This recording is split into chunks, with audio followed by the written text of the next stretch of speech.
Hey, everybody. Welcome to Pod Save America. I'm John Lovett. I just sat down with Andrew Ross Sorkin. He is a CNBC host, New York Times columnist. He also has a new book that's actually really great called 1929 about the stock market crash and Great Depression, and a lot of really fascinating and relevant stories from that era. We talked about business leaders bending the knee to Trump. We talked about bubbles and tariffs and the morality of capitalism. We talked about the business community's response to Zohran Mamdani. It was a great conversation. And he's somebody that is often talking directly with business leaders, with a lot of really influential voices, and has a really great perspective on it. Here it is. Andrew, first of all, welcome to Pod Save America. Good to see you. So great to see you. This is so exciting for me. I'll take you a little bit behind the scenes, which is I was excited to talk to you, and I was excited about the book. But then you have to read the book. And to be honest, I was like, fuck, that's soon. I got to read this book. I really got sucked into it. Oh, it's God a really bless you. good book. So I want to talk about 5 things. I want to talk about bubbles. I want to talk about presidential power. I want to talk about tariffs, national mood. And I want to talk about the morality of capitalism. Capitalism, socialism. Sure. So let's start with bubbles. Yeah. It's the 1920s. Yes. People are seeing this boom, and they're nervous about it. Yeah. There had been a bubble and burst in living memory, right? In the 1890s, there had been a big speculative crash. A lot of people are around that remembered it. Yep. Before the crash, can you talk about what some of the Cassandras were saying, including people like Carter Glass? So look, in the 1920s, and I don't know if people appreciated this, this was, I would even argue, the first time that people really were playing the market, like that the ordinary person was doing this, because it was the first time that, frankly, the banks, I don't want to say the banks sucked them in, but the banks were basically lending people extraordinary amounts of money to go and make your bet. And brokerages are, appearing on the corners of streets like Starbucks, and you could just go walk in and do this. And so you had this period of time where everybody's watching the market go up, and they're all thinking, if so-and-so is making all this money, I should be making the money too. It's all this sort of psychology of, I don't want to lose out. The train's leaving the station. I got to get on the train. And yet the big Cassandra in the room was a guy named Carter Glass. Carter Glass was a senator in Virginia. He was like the Elizabeth Warren of his time. He was frankly a racist Elizabeth Warren. He was an of ardent his time. segregationist. Ardent segregationist. But he was screaming from the rooftops about how he believed that Wall Street, in particular, a guy named Charlie Mitchell, he used to call it Mitchellism. And Charlie Mitchell ran a bank called National City, which ultimately became Citigroup, was upending America because of all of this speculation and lending that they were doing that was inciting just a violent upward trend in the stock market that he said was going to go wrong. So, as you just said, brokerages were opening up everywhere. This is not an exaggeration. They were literally opening up in like hotel lobbies. You've been to the Plaza Hotel in New York? Okay, so there's the famous Oak Room. Mm-hmm. The Oak Room, because of Prohibition, had been shut down, and E.F. Hutton had opened up inside the Oak Room. But yeah, people would be getting tips literally from the doormen and the elevator men, wherever you went, and you would just go in and place your bet as if it was like a normal thing to do. And so, like, some of this is seen as a moral good in the moment. Like, this is the democratization of finance, right? Yes. Like, the Wall Street is no longer just for the super rich and the well-connected. We're building a world market available to the J.P. Morgans, but also to Groucho Marx, Yes. right? Like, everybody can get in on it. And Groucho Marx was playing it. Yeah. Yeah, and by the way, ended up having to mortgage his home when all was said and done. So, you obviously draw parallels to what's happening now, not just with crypto, but with companies making trading more available to ordinary investors, and the Trump administration trying to lower some of the guardrails, Right. including guardrails from after the Depression, that try to protect people from irrational exuberance. Can you talk about those parallels and why they make you nervous? Okay, so first of all, let me just take one step back, which is speculation. We all think is, I don't want to say we all, but a lot of people use as a dirty word. You don't want speculation. But there is part of me, especially actually after writing this, that thinks that speculation is almost like the twin of innovation. You do need a little speculation in the system. Like you don't want no speculation in the system.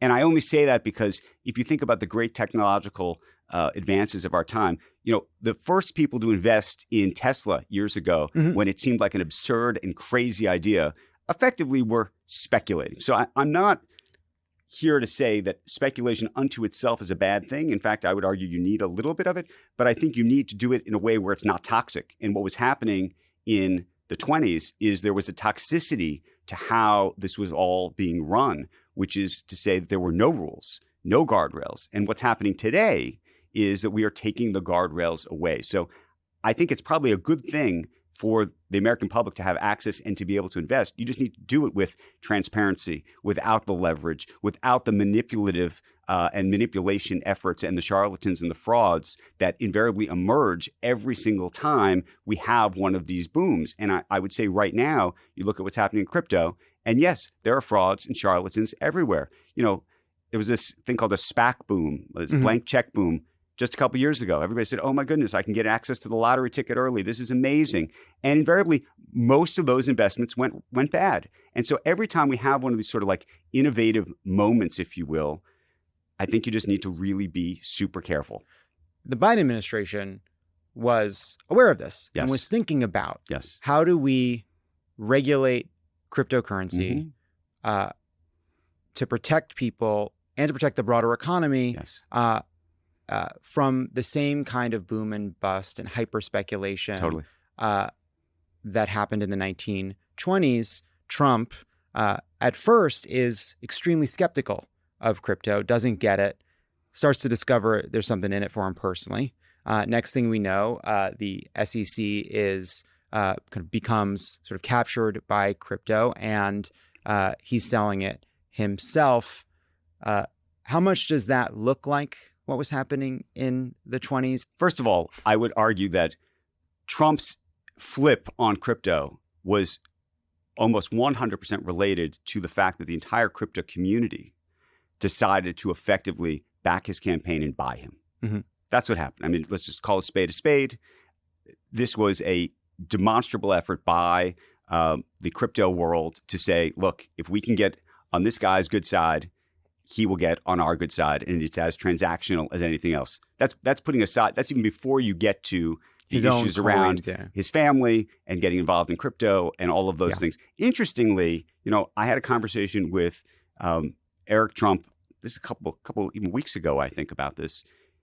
One of the reasons that they got engaged in crypto or were interested in crypto beyond the money-making opportunity was because they thought, and they were probably not wrong, that they were being quote unquote debanked, if you will, after the election in 2020 and January 6th. Now, I would argue they were being debanked because the banking system has rules and regulations about customers, and they were looking at what happened after January 6th and all the investigations and trials and everything else going on, and said, maybe we're not supposed to do business with this individual in this moment. But as a result of that, they then go hard on crypto because that was where they could effectively bank their money. So then Trump comes in, calls off an investigation into one of his key backers, and that's sort of entwined on these businesses. What are they doing right now to lower the kind of guardrails that we had put in place after the Depression, both on cryptocurrency but also in the broader market? So there's a whole move afoot in the Genius Act, effectively to allow crypto, venture capital investments, private equity investments, what's now called private credit investments, to go inside of your 401k plan and your retirement plan. It's effectively going to give everybody access to invest in this whole world that's historically lived in the shadows. And by the way, this world will partially still live in the shadows insofar as, if you're not a publicly traded company, you don't have to disclose your numbers every quarter or every year. And that's when I would argue to you the charlatans and the frauds emerge. In those worlds, the valuations are effectively made up. If you know about the venture capital world, basically a bunch of investors decide, okay, this is what it's worth today. And they'll just tell you, this is what it's worth today. But there's no independent auditor that's going to tell you that. But if there are $12 trillion potentially of retirement funds that could ultimately get touched by this, it gets a lot more complicated. So the markets are crashing. Herbert Hoover is in the White House, considers himself to be a man of action. Yes. He's trying to manage this crisis. But then there's this really interesting dynamic after Roosevelt is elected, but before he is sworn in. Mm-hmm. Hoover seemed to think there needed to be some kind of bank holiday. Yes. But didn't want to declare it. And stepping back, it seems in the book that there's two reasons. One is around exercising presidential power and whether or not he had the power. The other is almost like a spiritual aversion to admitting that there was a crisis. So there's this moment in the book where Hoover calls Roosevelt at 11:30 p.m., just before he's going to be inaugurated. Can you talk about that conversation and why was Hoover calling him and what did Roosevelt take from it? So this is sort of to me, one of the most fascinating conversations maybe in presidential history, which is literally right as you described right before the inauguration. And by the way, these guys were not really talking to each other. And I should say that this phone call was preceded by a letter that Hoover had secretly written to Roosevelt, begging him to come out in favor of the idea of what they called a bank holiday, basically shutting down the banks for a day or two or three or four so that they could try to get a handle on the situation. And this goes to sort of reputation, ego, and everything else, which is that I think Hoover desperately wanted this to happen because he wanted some credit for it. He didn't want to go down as the president who left the system in this sort of state of failure. Mm-hmm. And on the other side, you had Roosevelt, who desperately wanted to be able to start with a clean slate and didn't want to be credited with having done anything in cahoots with Hoover and wanted to be able to sort of start anew. And so you had this sort of unique clash where Hoover's begging him to at least come out and support something like this. And he's saying, no, I'm not. And he would tell him he's not really doing it. But Hoover knew that the second he got into the White House, that Roosevelt would go off and do exactly what Hoover should have done effectively. And he would get the credit for it. And he does. So what is going on here? So there's a run on the banks. Yes. The economy is in a free fall. Hoover is president. He's a smart guy.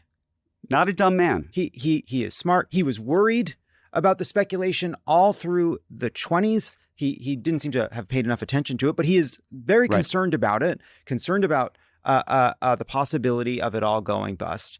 Why doesn't he just declare the bank holiday that he believes is necessary? Why would he ask his successor to do it in advance? I think in part because he had made a pivotal mistake, which is he had told the country over and over and over again that this was somehow some kind of psychological problem, that this was not actually an economic problem, that this was like a problem in your mind, that somehow what you were seeing was not what you were seeing.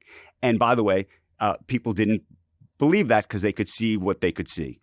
And I think he didn't want to give in to the fact that that his biggest mistake was not taking this on in a more meaningful way earlier. You know, there was a series of mistakes that were made after the crash that really led to the Great Depression. I think of the crash as almost just the first domino in a whole bunch of things that he did. You know, one of the things he tried to do was raise taxes at a time when, you know, the economy was flailing. That was a wild idea. The other thing that he did was he decides, by the way, like now, to, you know, put tariffs on, the Smoot-Hawley tariffs in 1930. He had pledged to do that during his presidential campaign in 1928, trying to get farmers to vote for him. And he said, my goodness, I need to, you know, make good on my pledge. Meanwhile, every economist in America is writing him open letters, by the way, the same way they're writing letters to Trump, saying, I beg you, don't do this. The CEOs were going down to the Oval Office, getting on their knees, saying, please don't do this. And of course, he does it. And what happens 12 months later? Global trade is down by 60%. By the way, meantime, you have the Federal Reserve sitting on their hands the entire time. They're not flooding the system with money because they are worried about the politics of the moment too, which I think also, by the way, interestingly relates to now when we talk about the independence of the Fed and all of these things. So there was sort of this series of dominoes. And I think at the point that we're now talking about, where Hoover is talking to Roosevelt about the banks, he would have to capitulate. He would have to almost admit that he didn't do the right things before. And so he was trying to put it on Roosevelt, and Roosevelt was trying to put it on him. Today's episode is sponsored by Strawberry.me. We all know that you got to have a job, but what you really want is a career, something that not only provides income, but also a sense of self-worth and accomplishment. If you're feeling stuck in your job and want to level up your career, you should check out Strawberry.me. Strawberry.me is a career coaching service that will help you move up the ladder, negotiate better pay, or land a job you love in an industry that you're passionate about. You just take a quick quiz, and then Strawberry.me will match you with a career coach who's best suited to help you achieve your goals. With the help of a coach, you'll gain clarity on your goals, ensuring you'll move toward the career you actually want. Instead of working aimlessly and hoping for the best, you'll develop a plan designed to help you land better opportunities, negotiate higher pay, and position yourself for success.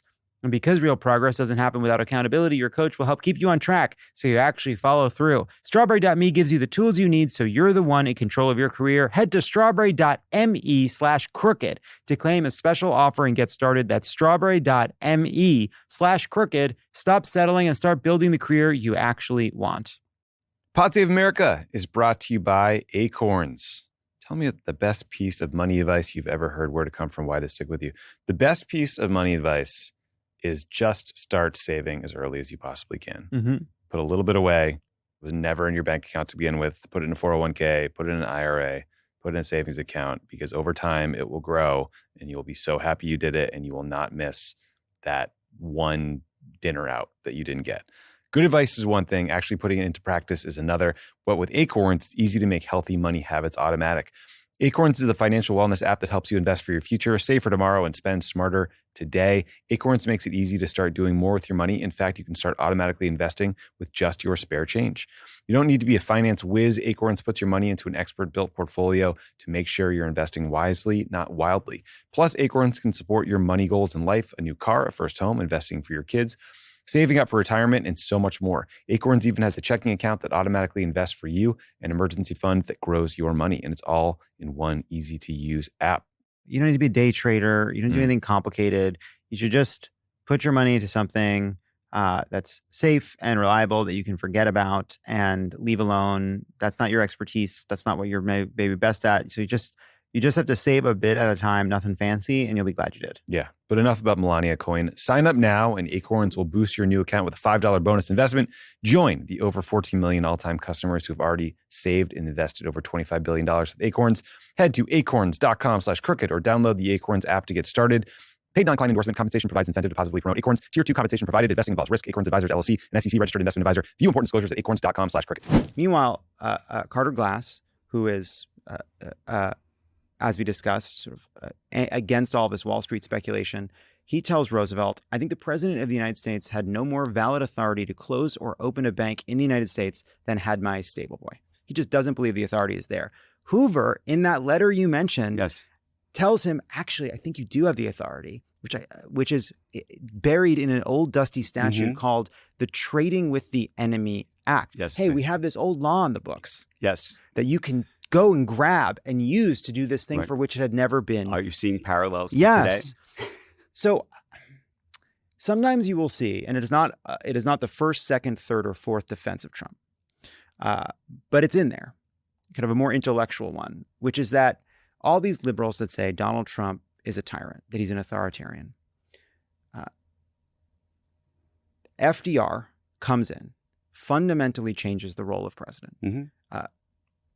Takes authority that few believed or imagined a president ever having, bullies the court, expands the welfare state, changes the government, builds a bureaucracy. And he's one of the libs. He's one of our top three. Right. And he's on the Mount Rushmore of Pod Save America here. Sure. Is there some truth to the idea that what Roosevelt planned to do was basically decide the presidency was far more powerful in a way that was kind of lawless, but because it was now in history in service of getting us out of the Great Depression, we look on it fondly in a way that's actually ignorant of its dangers. So I don't know if there was ever like a project 1932 or 1933, but yes, I think there might have been some kind of project behind the scenes, if you will, to think through what were the levers that a president could pull that maybe hadn't been pulled before. And you're right. History has looked quite fondly on the powers that he ultimately took, but they look fondly upon them, I think, because they worked. There was an effectiveness about them. And I would also argue that it didn't seem, at the time, if you go back, some people thought it was a power grab, but it didn't seem like it was a capricious power grab for the purposes of their own power. However it was communicated to the public, it was communicated in a way that I think the public did believe that he was doing this at their behest, for them, not for him. And it's an interesting sort of distinction to make.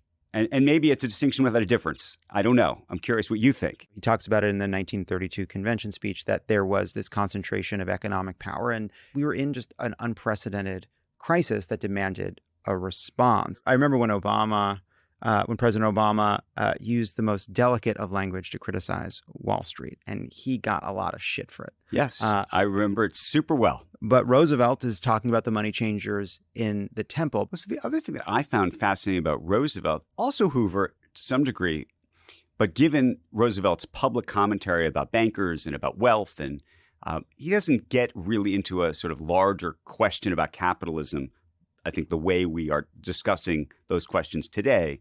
But he did have a relationship with all of these business leaders. I mean, these business leaders, in an almost Trumpian way, were making these pilgrimages to the White House to sit in the Oval Office and to plead their case to him.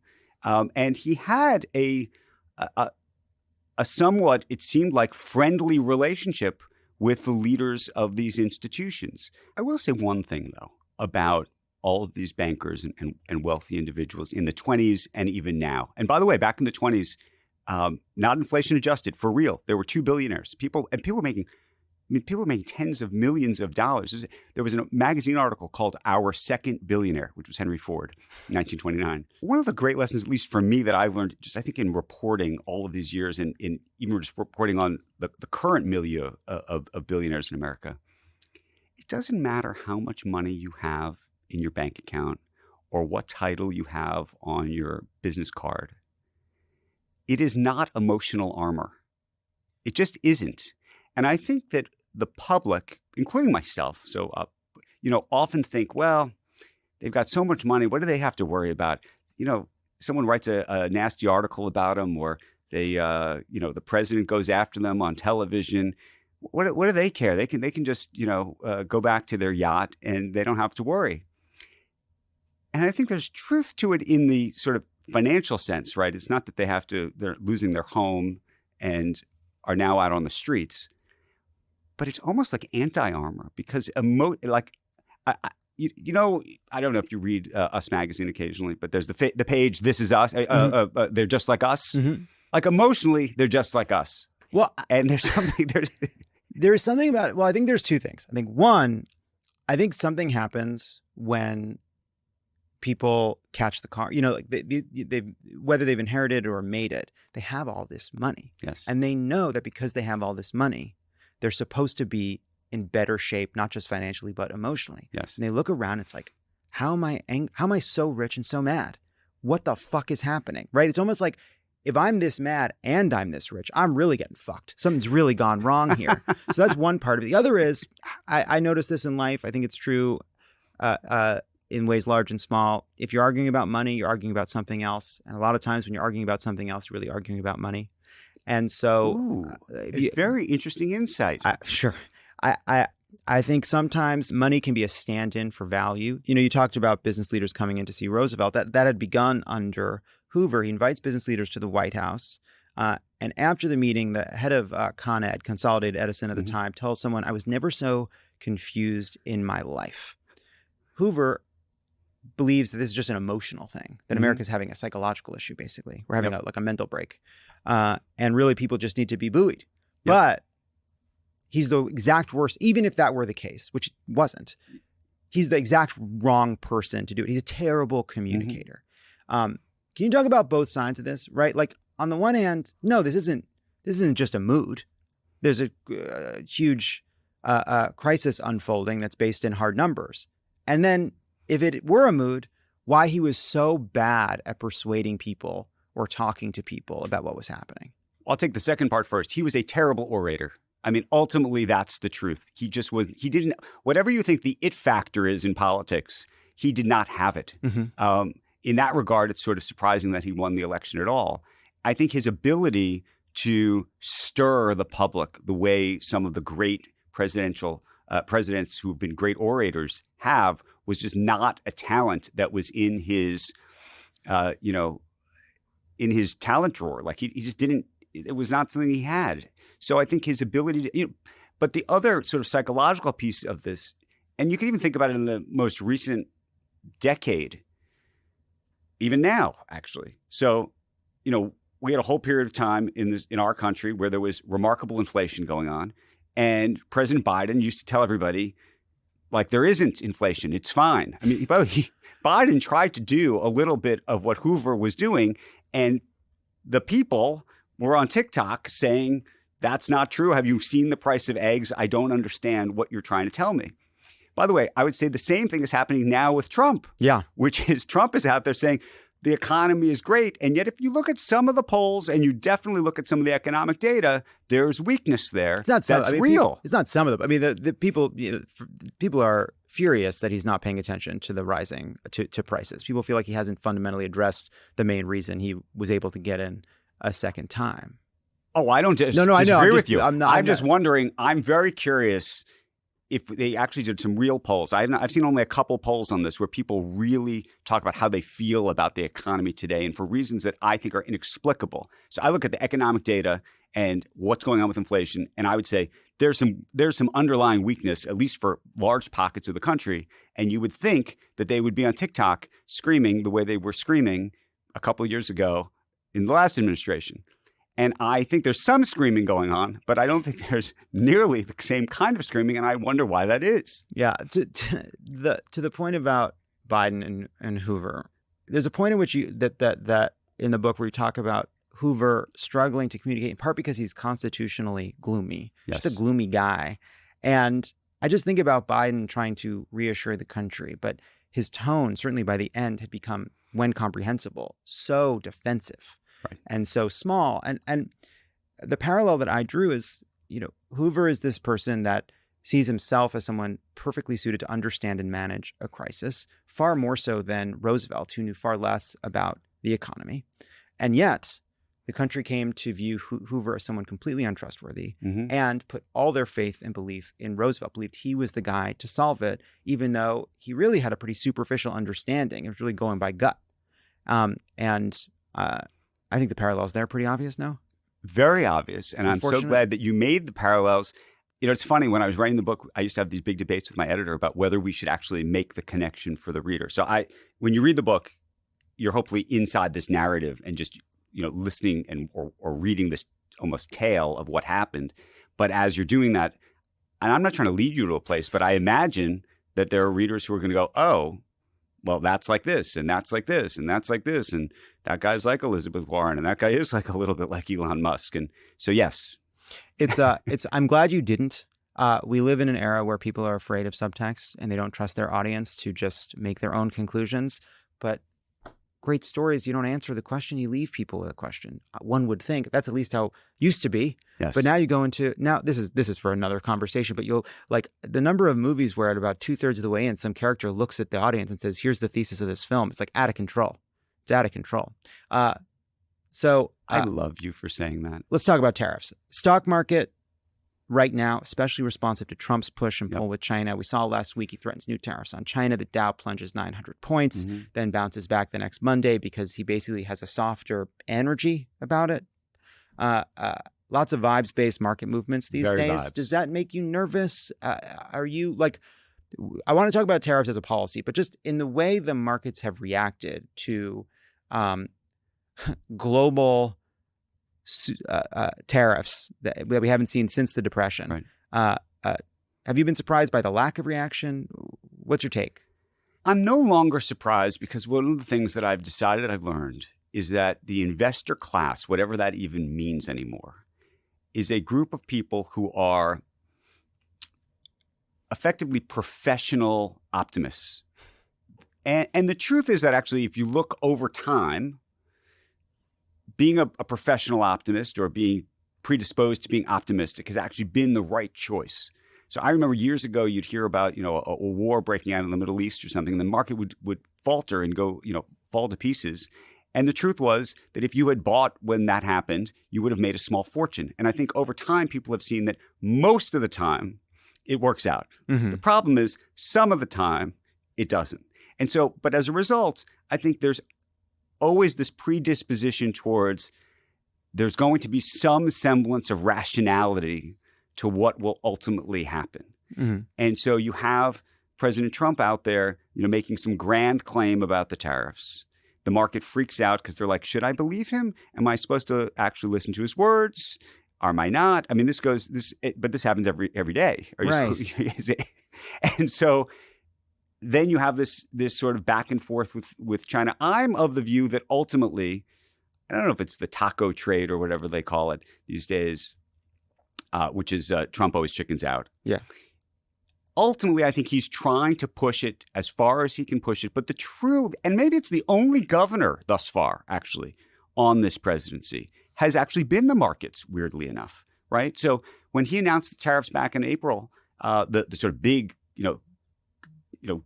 go and shoot in the moon plan, the bond market went crazy and he softened his stance. Here we are again. He's trying to figure out what to do with China. He softens his stance. And they're the only people he seems to be willing to listen to. So he does seem responsive to it, and yet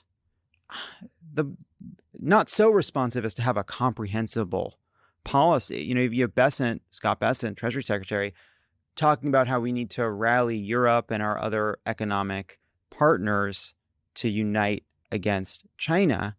But how is that supposed to work when you spent the last 9 months jerking everybody around? Like, it all seems idiotic, incomprehensible. From what is there anything beneath the surface that makes logic of it? The through line in my reporting about Trump is simply leverage. It's how can he get leverage over somebody else? It's not about, and the relationship is always going to be transactional. He would argue to you, I think, if we were sitting at this table with the president, Mm-hmm. that all of these quote unquote relationships, these friendships, these special relationships we've had with European countries was never really a relationship at all. He would say we were actually paying them all off to be our friends, frankly, and that was our leverage, if we had any leverage with them.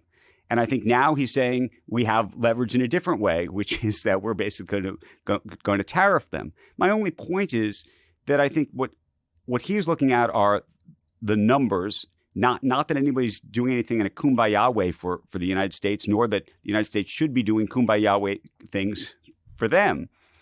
And we will see whether we really have leverage or not. And I think that is the ultimate question. And I do not think we know. And I will say, when it comes to China, I think ultimately it's going to be very hard for us to have demonstrable leverage with them, given their size and their scale, and the fact that I think President Xi is just watching this whole thing, and I imagine laughing to some degree because he sees the president come out and announce some crazy tariff number, and then the market goes crazy, and what happens? He steps down, steps away from it. So, but then it's like leverage towards what end, right? Like if he really wanted, like, there's no coherence to what he's doing, right? Because leverage towards control. Leverage. I mean, look at what's going on with the universities in America. Look what's going on with the law firms going on in America. Look what's happening with the companies.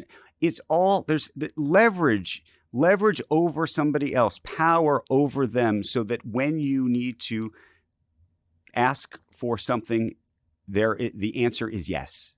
That is basically what I think is going on here. And that's what the tariffs over Europe does. It gives him leverage to potentially remove them, so they'll work on China. Well, so yes. I would also say they can become. And I'm not arguing that this is a good strategy. No, I know, and I don't think anyone thinks you are. Just to be clear, this whole thing becomes a chess piece. They're all chess pieces on a board, and I think he thinks to himself, "I now have a chess piece over X. They are paying this tariff now. collecting money from them one way. At some point, if I need them in some other way, maybe I can lower the tariff. By the way, maybe I can raise the tariff on them. Right.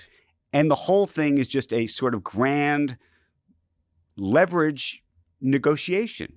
Pod Save America brought to you by Sundays. When it comes to dog food, it seems like you have to make a choice. You can either have fresh and healthy, or you can have easy to store and serve, but never both. But you don't have to choose anymore thanks to Sundays. Sundays is fresh, air-dried dog food made from clean ingredients. Recipes are customized based on the needs of your dog, its size, breed, allergies, activity levels, and more. Unlike other fresh dog food, Sundays does not require thawing, refrigeration, or preparation because of their air-drying process. You just pour and serve it. That's it. In a previous Lovett or Leave It ad, I may have made a comment that people that are doing fresh dog food should be busier. And I deeply, deeply, deeply, deeply continue to believe it. Sundays was started by Dr. Tori Waxman, a veterinarian who has devoted her life to animals. Sundays has the absolute highest standards for quality and food safety. If it's not 100% all natural meat and superfoods with 0% synthetic nutrients or artificial ingredients, then it's not Sundays. Every Sunday's order ships right to your door, so you'll never worry about running out of dog food again. And you can cancel or pause your subscription anytime with Sunday's 14-day money-back guarantee. So what are you waiting for? Thousands of dog parents have made the switch and reported pups with more energy, better poop, softer fur, fresher breath thanks to Sundays. We love Sundays here. All our dogs have had it. They all think it's great. Make the switch to Sundays. Go right now to sundaysfordogs.com/crooked. Get 50% off your first order. Or you can use code CROOKED at checkout. That's 50% off your first order at sundaysfordogs.com/crooked. Sundaysfordogs.com/crooked, or use code CROOKED at checkout. Pod Save America is brought to you by Mint Mobile. If you're still overpaying for wireless, it's time to say yes to saying no. At Mint Mobile, their favorite word is no. No contracts, no monthly bills, no overages, no hidden fees, no BS. Here's why you should say yes to making the switch and getting premium wireless for just $15 a month. Ditch overpriced wireless and their jaw-dropping monthly bills. Unexpected overages and hidden fees. Plans start at $15 a month at Mint. All plans come with high-speed data and unlimited talk and text delivered on the nation's largest 5G network. Use your own phone with any Mint Mobile plan and bring your phone number along with your existing contacts. Our very own Nina, part of a Crooked Media Vote Save America team here, said yes to Mint Mobile last year. She's saving a ton of money from her previous wireless plan. She's enjoying reliable service, high-speed data, so she can basically text or call every stranger she meets and encourage them to vote for Democrats, which is what Nina does, especially if you sit next to her on a plane. Ready to say yes to saying no? Make the switch at mintmobile.com/crooked. That's mintmobile.com/crooked.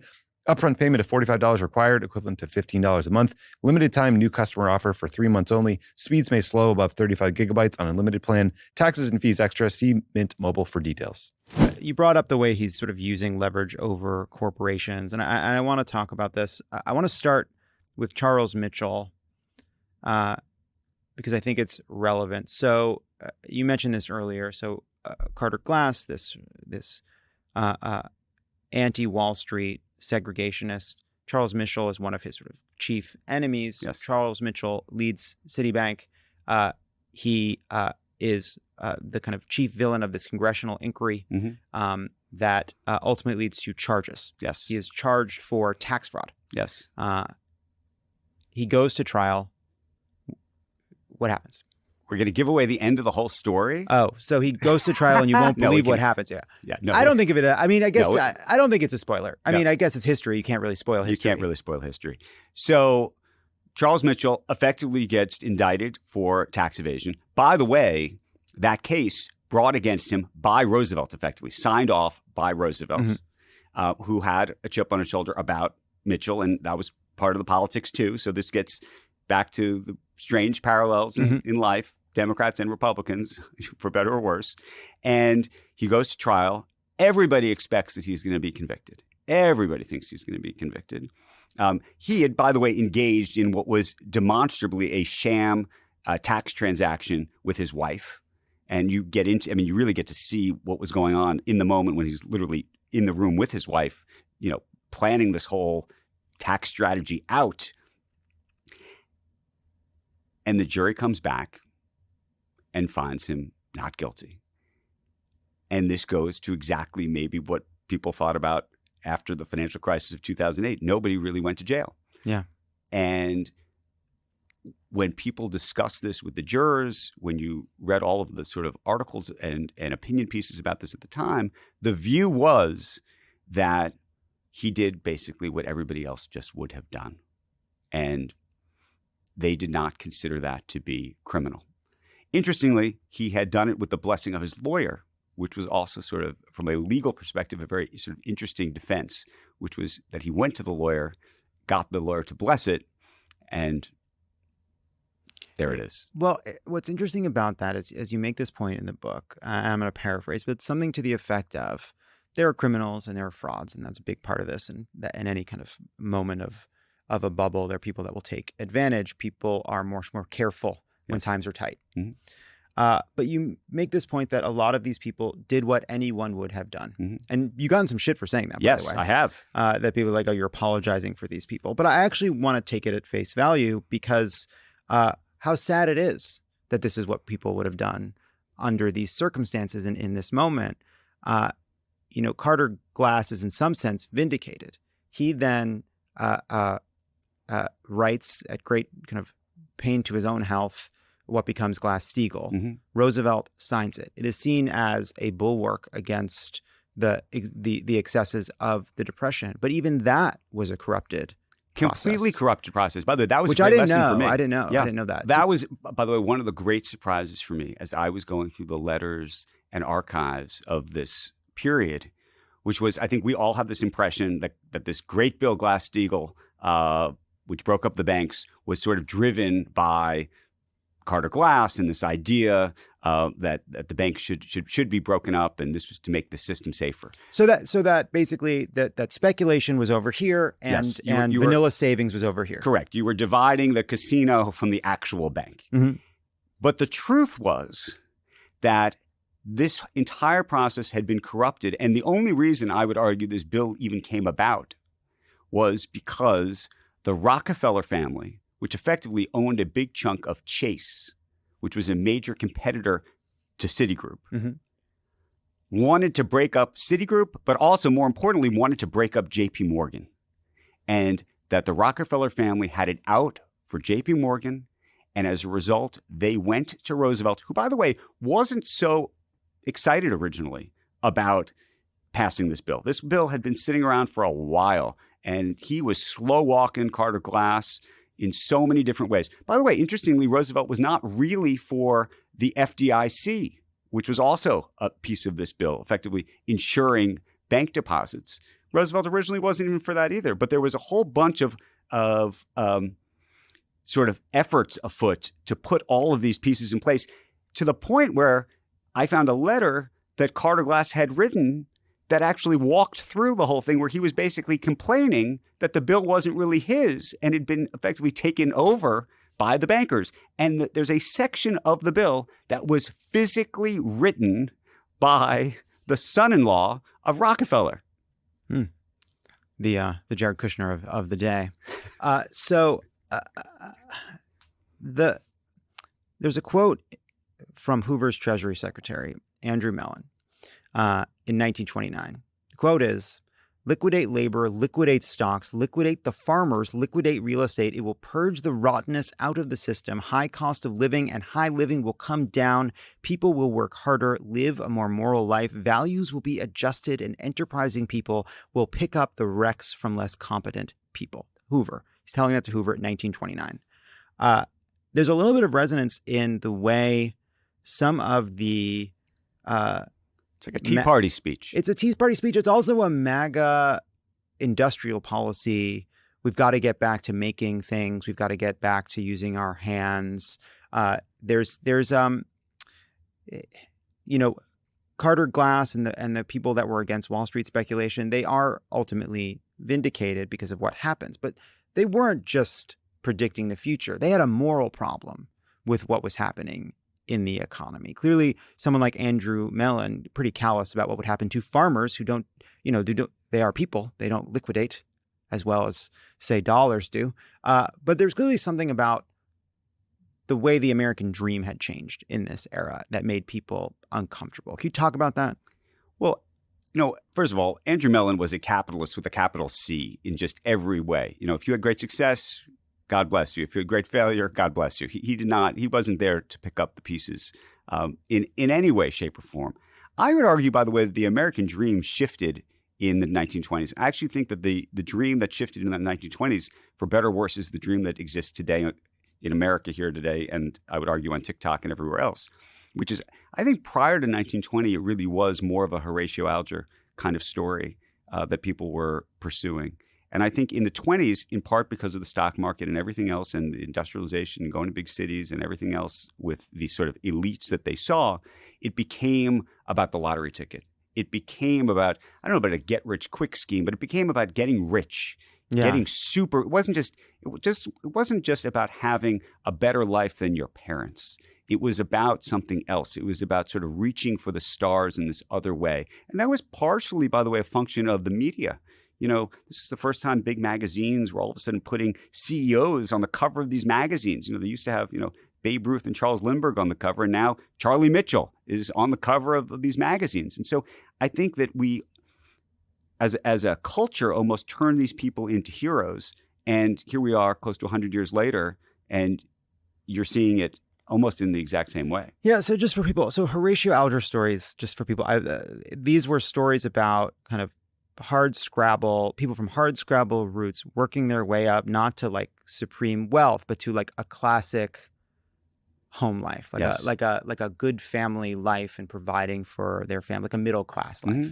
And then all of a sudden there's the possibility that everybody can get rich. And I was thinking about that, and what I would say the American dream is right now. And in some sense, you're right. It remains this idea of like, oh, you can get rich. But the truth is, like, I don't know that I would say I've heard anybody really tell me what it is in quite some time, right? People articulate the old version, but there's something kind of sad about this moment right now, which is, I don't know that people believe they'll get rich. I don't know what people think about it, but I feel like there's an optimism that existed in the bubble that I don't know that we have right now. Well, it's interesting because I think the modern conversation about the American dream today often is actually not probably looked back 100 years. It's probably looked back to the 50s. People would call it the what I describe as the Leave It to Beaver American dream. That was a very white dream, but it meant that you could buy a house, you'd have 2 kids, a dog, and everything would kind of just work out. And by the way, this was a period where unionization was a huge part of the economy. We were protecting labor in a remarkable way. And I think people look back now at that period fondly. But I also think today, again, in this sort of social media-driven universe, everybody wants to be Mr. Beast. They all want to be you, John. I mean, they all want to. I don't think so. I don't think that can be right. I don't think I make this look good. I don't think I make this look good. Well, it's funny because I was thinking about sort of the post World War II era that follows. The Depression leads into the New Deal and into the World War II and the way that changed the economy. And you had far higher taxes. Mm-hmm. You had far more egalitarian economic growth. It was a heyday for union jobs. In some sense, high costs of living and high living did come down. Mm-hmm. In some sense, people did live, well, at least a more moral life, the version of the American dream that people had aspired to before seemed to, in some sense, return. Values did adjust. There was a different value set in that. We didn't live up to it, and a lot of people were kept outside of it, to be clear. But it wasn't high flying. It was a more righteous version of America. There was some truth to the idea that there was a version of American capitalism without the high flying. Okay, but I have a very unpopular explanation for why that was the case. All right, let's hear it. And Paul Krugman disagrees with me vehemently about this. So I want to posit that so you can throw your tomatoes if you like. I worry, or I'm concerned, that this sort of 1950s to call it 1980 period where we had this sort of utopia that we think about. Sure. I don't know if it's really utopia because there was all sorts of civil unrest and other things that took place during that period too. But it was also a function of the fact that the U.S. was a monopoly power in the world during that period and was able to effectively charge monopoly rents. So effectively, the rest of the world after World War II was out of business. We were not competing with anybody. We were it. We were the entire game. And so we could charge remarkable amounts of money. There was no competition. And so because this sort of period was taking place, you could charge an extraordinary amount of money. You could afford, if you will, to pay labor what I think we all hope that labor deserves. But it was partially because there was not a competitor. It was, in 1980, when you start to see how wages stagnated in America starting in late 70s, early 80s, and you go and you look, all of a sudden Germany's back, Japan's back. Everybody's now competing against America. And by the way, that competition is forcing the cost of labor down. It's forcing the cost of everything to go down. And that's what, to some degree, I would argue, breaks the unions, or at least makes it much harder this goes back to capitalism and socialism, but from a capitalistic perspective, to compete when you're effectively competing against competitors that have much lower costs. And by the way, we're seeing this now in terms of why the president wants to implement tariffs, because he's looking and saying to himself, look, BYD in China, if we let BYD in China sell cars into America today, we would have no car industry. We just wouldn't, because the cars are better made and cost less. And you should take that that is not true. Don't say that here. These are Fords. These are American. How dare you? They are not better. My car squeaks a little. Sorry, go on. This is like total deadpan, and for a moment he had me. I'm just saying, whether you want to listen to Elon Musk or not, he's always said if you did not have these tariffs, that the American car market would be in trouble. And I think that there's truth to that. And we actually, as a country, have to decide: do we want an automobile industry? I mean, I think these are real questions. And then the question is, if you want an automobile industry, how do you get it? Right? I mean, are tariffs going to help us? Right now, the way the tariffs are structured, I think it's going to become very complicated. But I will say, I talked to a CEO of a big U.S. car maker, and there are not a lot of them, so you can make your guess about who this is.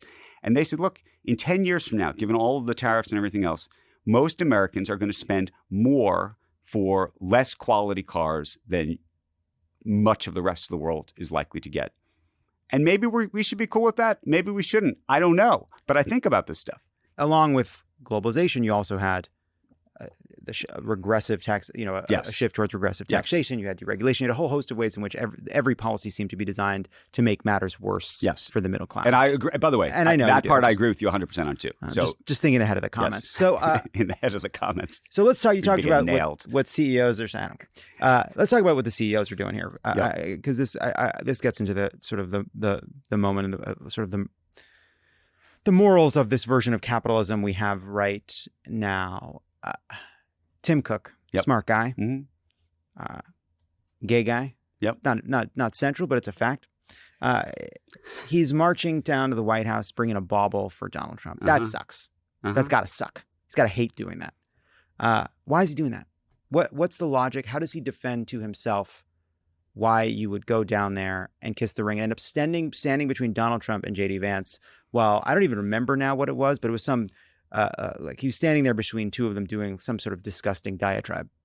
Okay, so I don't know if I'm going to channel him. So do not blame me. Don't blame the messenger. This is what I think is going on. This is like mind reading inside Tim Cook's head, which is probably unfair to Tim Cook, but I'm going to try. It'd be so funny if you did a really gay voice.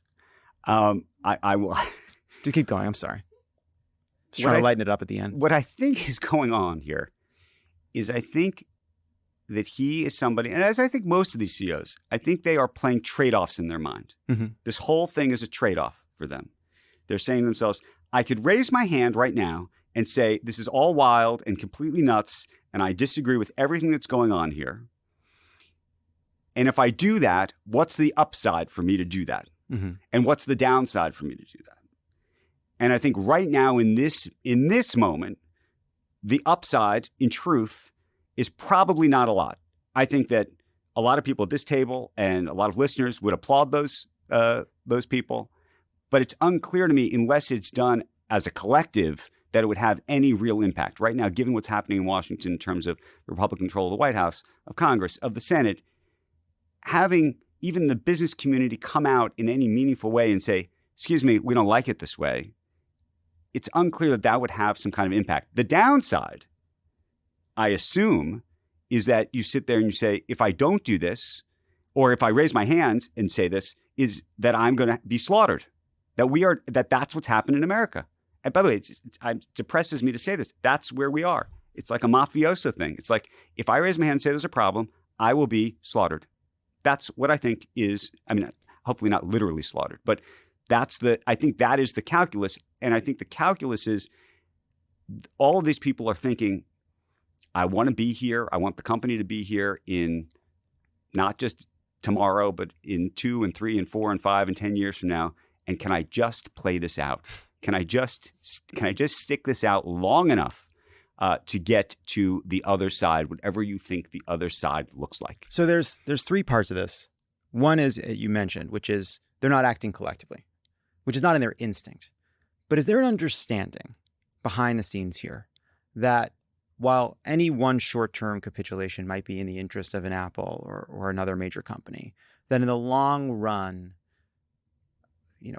a patronage economy, like an Orban-style economy, is not good for business?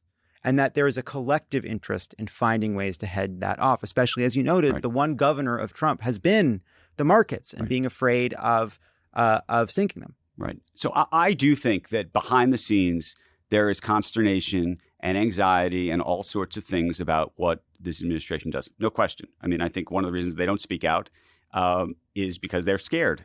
And privately, they will tell you, I am scared. Yeah. Again, this goes back to, it almost doesn't matter how much money you have in your bank account or what's on your business card. Emotionally, you're still in that scared place. And that's terrible that that's the case. And in generosity to them, though perhaps unearned, they are responsible for people's jobs. They are responsible. They have real responsibilities. So I think that they think about that. Right.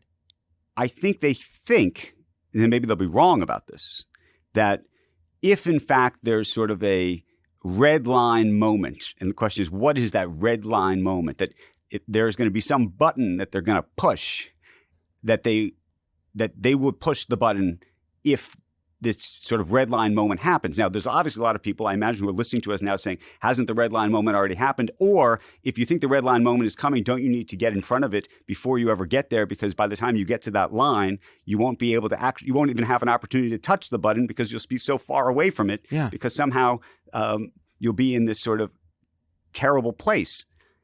I don't know the answer. And I think this is what everybody in the business community who does have these worries is grappling with. I think they're sitting there saying, I know there's a red line at some point. I don't know if we've gone over it. I don't know when we're going to get there. And I don't know when we get there, what we're going to do about it. I was at a meeting recently with a number of business leaders where a bunch of people said, you know what? We should write down right now what the red line is so that the line doesn't move. That's a good idea, because presumably one would think the government demanding 10% of Intel might have been at least a shade of maroon, a light pink line, one would think.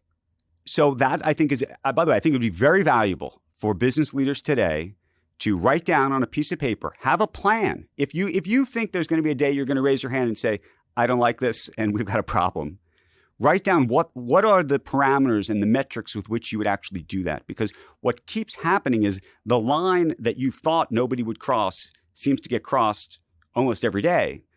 And we become, to some degree, a nerd to what's happening. And so I think that's part of the sort of psychological question that we all probably need to face a little. So the first part is why there isn't more collective action. The second part we talked about, which is why they're afraid of Trump, which I think makes sense. Third part, when Tim Cook goes and kisses the ring, when colleges capitulate, when law firms or media companies capitulate, it's not just because they think Trump is scary. It's because they think the people that don't like Trump aren't to be worried about even one little bit. Now, you've had Elizabeth Warren and some other Democrats try to signal, hey, it doesn't matter if all your friends are doing it. These are corrupt deals. In some form, these are bribes. We will come after you once we are in power again. I think that matters. Doesn't seem to matter very much. And then you have moments where Democrats or people that just don't like Trump almost organically cancel Disney Plus, and that's noticed. That seems to be a moment of influence. But for the most part, it feels like if you're a CEO and you're more worried about Trump than you are the opposition to Trump, that's correct. How does that change? Well, it'll be very interesting to see if, in fact, Democrats come into power, how they use that power. Mm-hmm. And by the way, it's going to be very interesting to see now that we're in this moment where the president's going after Comey and he's going after Bolton, and whether every successive presidency, depending on which political party is in place, is going to be sort of using these powers in these different ways, and whether that then either puts a stop to the politicization of all of it, or whether this just becomes sort of a spiral out of control. I'm very curious to see, but you're right that nobody in the moment right now, especially in the business community, feels pressure from the quote unquote other side. So they always hated, Elizabeth Warren making comments about their business, trying to raise taxes on them or, implement wealth taxes or other things, but they never really took it seriously. And so here we are. Hey, what's the money saying about Mamdani now that it's getting real? Oh, the money says that he's going to be the mayor of New York, no question. And what did the kind of, he's done something interesting, right? He's gone and met with business executives that would be really skeptical of him, and he's charming them a little bit. What are you hearing behind the scenes about him? So I think that the business leaders dislike him. I mean, they genuinely dislike him. Sure. And it's not, by the way, just because they think he's, forgetting about being a Democrat, being a socialist, or even raising taxes. I actually don't think that is the thing that has them up in arms, just to be totally transparent with you. I think that they think there's three things that are on their minds. I think they are worried about how he's going to approach policing in the city. I think that's for them a big, big issue. Mm-hmm. I think there's an anti-Semitic question that is definitely on their minds.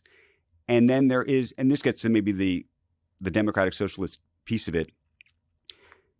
I think they all believe that we need more affordability in terms of New York City, especially when it comes to rents and real estate and the like. And I think they look at what at least the plan to stabilize, at rent stabilization, and say to themselves, at least as classic economists, that is not really the answer. That the answer ultimately is what Ezra Klein would tell you, which is abundance. We need supply. All right, we need more supply. It has been 0 days since we've talked about abundance. Reset the sign back to 0. Continue. And I think that they look at all of that and say, that's a problem. Having said that, they think he's very charming. They recognize that he is likely to be the mayor. And I think you're starting to see a bunch of them, I don't want to say fall in line, but fall in line.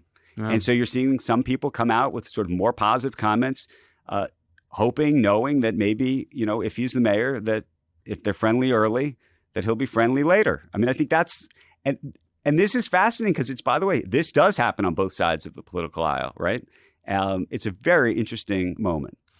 So the book is 1929, Inside the Greatest Crash in History and How It Shattered a Nation.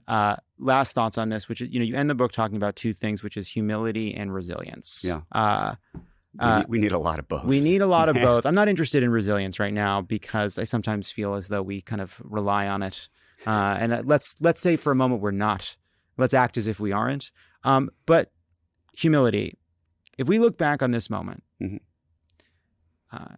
And there is some kind of a crash to come, whether it's around AI investments or crypto or something we can't see coming, the sort of the dark sides of the market finding their way into people's 401ks. What are the obvious signs right now that we'll look back and say, God damn it, we were so fucking stupid. It was staring us in the face. I think the answer is we will look at what's happening in AI, which, by the way, I'm super excited about, and I think it'll be like the internet. It'll be a massive technological change. But you'll look at the valuations of some of these companies right now and the way they're getting financed and all the debt and leverage in the system, and you'll say, this doesn't make sense. Look at companies that don't have enough money, are not making any money. They're making no money they're losing money, and yet they're making massive commitments to buy data centers, to buy all sorts of things that they can't afford to buy, on a hope and a prayer and a dream that this will be the future.